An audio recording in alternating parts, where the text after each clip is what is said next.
Mesdames et messieurs, bonsoir et bienvenue dans l'invité de la rédaction. Le stress, le mal du 21e siècle. L'Organisation mondiale de la santé le définit comme un état d'inquiétude ou de tension mentale causé par une situation difficile. Chacun est confronté au stress à un moment ou à un autre dans sa vie, mais les réactions et réponses au stress diffèrent d'une personne à l'autre. Dans son livre, Monsieur Fouad Ktiri tente de comprendre le stress, d'expliquer son fonctionnement pour mieux y faire face et s'en protéger. Et c'est notre invité ce soir. Bonsoir à vous, Monsieur Fouad Ktiri. Je rappelle que vous êtes donc psychologue clinicien, professeur de psychologie, chercheur également en psychologie. Vous êtes aussi coach de yoga et diplômé en sciences physiques et sciences informatiques. C'est un plaisir de vous avoir avec nous ce soir. Merci beaucoup pour votre invitation. Alors, on va parler de stress, ce mal, ce fléau, on va dire, du 21e siècle. Comment le définissez-vous, ce stress, vous ? Alors, en fait, le mot stress ou le terme stress, ça dépend de son utilisation. Si vous dites que je suis stressé ou je me sens stressé, ça veut dire que c'est un état que vous sentez, c'est un état négatif que vous sentez à l'intérieur de vous et vous déclarez que vous êtes stressé. Par contre, si vous dites qu'il y a beaucoup de stress, ou les gens aujourd'hui commencent à souffrir de stress, dans ce cas-là, le mot stress ou le terme stress se réfère à un facteur de stress qui déclenche cet état négatif à l'intérieur de nous que nous ressentons quand nous déclarons que nous sommes stressés. Mais si nous définissons le terme stress en tant que concept scientifique, en fait, c'est une interaction entre le sujet, c'est-à-dire la personne ou l'individu, et l'environnement. Donc, c'est pour ça qu'on ne doit pas dire tout le temps « je suis stressé », car l'état de stress déclenché à l'intérieur de vous dépend non seulement de l'environnement dans lequel vous vous trouvez, mais aussi de votre perception de cet environnement. Par exemple, si vous entendez un bruit, alors il y a des gens qui se sentent stressés parce qu'ils n'arrivent pas à entendre ce bruit-là, alors qu'il y a d'autres gens qui peuvent entendre le bruit sans problème. Alors le premier, elle est stressée, alors que le deuxième n'est pas stressé. C'est pour ça qu'on dit que le stress ou le processus de stress, c'est une interaction entre l'individu et l'environnement dans lequel il existe. Et chacun réagit à sa manière à ce chacun réagit à sa Vous manière. avez tenté dans ce livre que je tiens entre les mains, donc que je montre aussi à mes téléspectateurs, qui s'appelle « Le stress, comprendre scientifiquement et s'en protéger ». Vous avez essayé d'expliquer un petit peu ce phénomène. Vous avez même adopté une théorie. Tout à fait, oui. Pouvez-vous nous parler de cette théorie ? Alors, cette théorie que j'ai appelée, j'ai fait 3 publications scientifiques dans les journaux scientifiques. La théorie s'appelle « The Transactional Theory of Stress », la théorie très transactionnelle de stress. Alors, en fait, il y avait une théorie c'est-à-dire en 1984 qui a été développée par 2 chercheurs américains. Alors, cette théorie, on l'étudie à la faculté, aux universités. Alors, dans cette théorie-là, j'ai vu qu'il y a un paramètre qui manque. Donc, moi, en tant que grâce à mes études de physique, de mathématiques et même d'informatique, j'ai pu mixer ou faire le mariage entre les mathématiques et la psychologie pour développer une formule de stress qu'on la trouve dans le livre.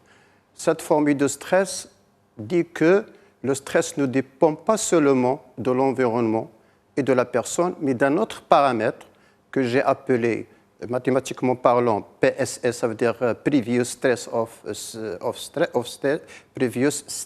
Stress, c'est-à-dire l'état précédent de stress. C'est-à-dire quoi ? Ça veut dire quoi ? Ça veut dire que quand vous êtes en face de ce qu'on appelle un stresseur, ça veut dire quoi un stresseur ? Un stresseur, c'est-à-dire un stimuli dans l'environnement qui peut déclencher un état de stress à l'intérieur de vous, tel que le bruit que j'ai cité avant. Alors, dans ce cas-là, Avant d'être confronté à ce bruit-là, ou à ce stimuli, ou à ce stress d'une manière générale, je suis, moi, déjà dans un état. Il y a un cumul de stress, déjà. Si vous voulez, pas un cumul dans le sens, parce que le cumul prend du temps, alors que l'état, par exemple, je ne suis pas bien dormi hier. Dans ce cas-là, je ne suis pas comme quelqu'un qui est bien dormi. Alors, c'est pour ça, et cette formule-là que j'ai développée et que j'ai publiée dans les journaux scientifiques, m'expliquera ou nous expliquera comme quoi la personne qui souffre d'un cumul de stress, ce n'est pas comme une personne qui n'était pas stressée comme avant. D'accord. Vous avez également défini 2 types de stress, le stress positif et le stress négatif. Donc le stress positif que vous considérez comme étant nécessaire aujourd'hui. Tout à fait, tout à fait. En fait, il y a 2 stress, 2 types de stress que le scientifique scelle dans les années 60. Donc, a catégorisé le stress en deux catégories, si vous voulez, en 2 types. Le stress positif, qu'on appelle eustress, et le stress négatif, qu'on appelle distress. Alors, le stress positif, il est nécessaire, sinon il est obligatoire dans la vie quotidienne. Par exemple, car sans stress positif, on ne peut pas réussir dans l'examen, on ne peut pas atteindre nos objectifs dans la vie, etc. Par exemple, quand je donne un petit exemple pour bien comprendre ce stress positif, supposons que vous êtes en train de marcher dans une forêt, tout à coup vous avez vu un lion, par exemple. Alors dans ce cas-là, il y a des hormones telles que l'adrénaline, le cortisol qui se sécrètent à l'intérieur de notre corps. Ça, c'est ce qu'on appelle le stress positif. Par contre, le stress négatif, qu'on appelle distress, c'est un stress qui est chronique et récurrent. Par exemple, nous avons un problème dans notre travail chaque jour. Ça, c'est ce qu'on appelle le stress négatif, qui est très néfaste pour le corps. Et comment reconnaître une personne stressée? Quels sont les signes, les symptômes, on va dire, de ce stress? En fait, parce qu'il y a des personnes qui sont stressées, mais qui ne le savent pas. Oui, tout à fait. La plupart des gens sont stressés, ne le savent pas. Et il y a des gens même qui disent qu'ils sont stressés alors qu'ils ne sont pas stressés.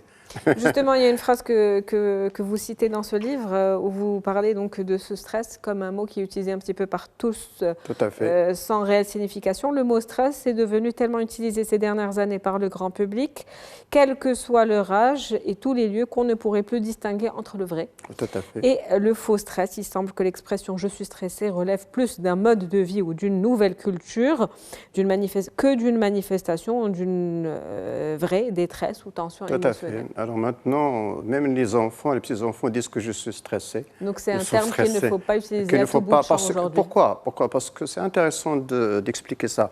Parce que si je me dis que je suis stressé, je serai stressé. Parce que nos comportements reflètent notre pensée, en fait. Et vous pensez que le stress existe, vous? Alors pour moi, en fait, d'après mes expériences, etc., pour moi, le stress n'existe pas, dans le sens où il est un objet. Il n'est pas un objet, le stress. Ce n'est qu'un état passager qu'on ressent quand on est face à un stimuli dans l'environnement. Donc c'est notre perception de la vie ou de l'environnement qui nous rend stressés, alors que le stress en soi-même n'existe pas en tant qu'objet, c'est-à-dire en tant qu'objet qui est permanent. Donc c'est pour ça qu'il ne faut pas toujours dire qu'il y a beaucoup de stress, je suis très stressé, etc., parce qu'il a un effet très négatif sur votre perception et sur votre état psychique. Vous le dites dans votre livre, donc le stress peut avoir plusieurs conséquences.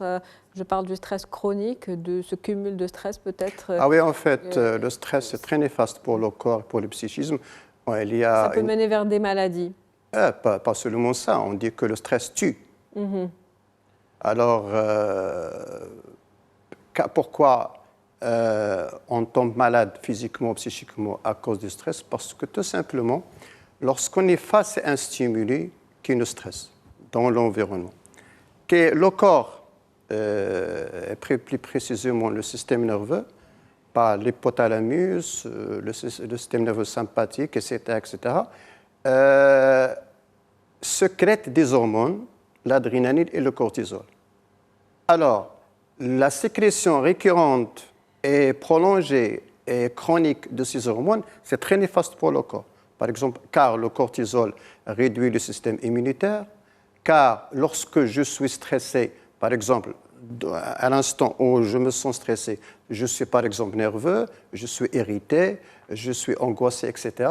Et si je suis stressé chaque jour, alors ces symptômes-là se développent et nous donnent des troubles, vraiment des troubles psychologiques, tels que la dépression. Maintenant, elle est scientifiquement, il est prouvé que le stress, le cumul de stress nous donne la dépression après un temps. Alors pour conclure, on va aller vers ce chapitre que vous avez écrit qui parle de gérer son stress ou plutôt de faire face à ce stress, prévenir le stress. Donc quelles sont les techniques à utiliser?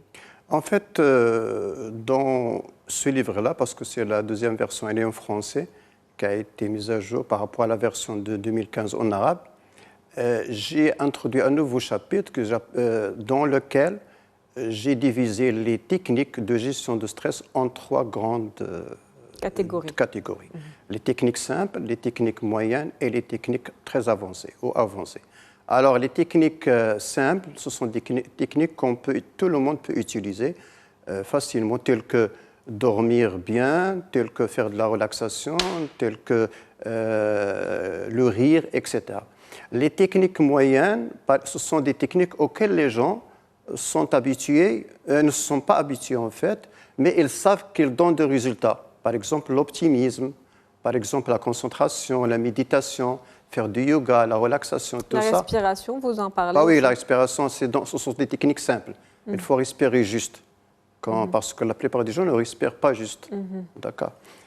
On ne respire pas assez.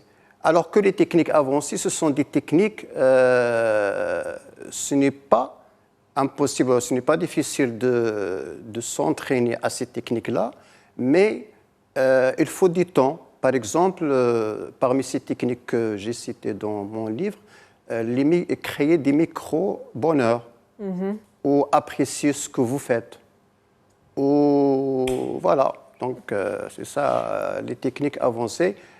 Ces techniques avancées, leur avantage n'est pas seulement de gérer le stress ou de se sentir zen ou moins stressé à l'intérieur de votre corps et de votre esprit, mais ça vous permet aussi de maîtriser les situations dans lesquelles vous vous trouvez et vous pouvez, avec ces techniques avancées, rester non stressé presque entre 80% et 90%. Merci à vous, Monsieur Fouad Ktiri. Je rappelle que vous êtes psychologue clinicien, professeur en psychologie, chercheur en psychologie également, écrivain, coach de yoga et diplômé en sciences physiques et informatiques, d'où justement cette formule que vous avez citée dans ce livre et que vous avez découvert, on va dire, en combinant un petit peu toutes ces casquettes. C'était un plaisir de vous avoir avec nous ce soir. Merci beaucoup de votre invitation.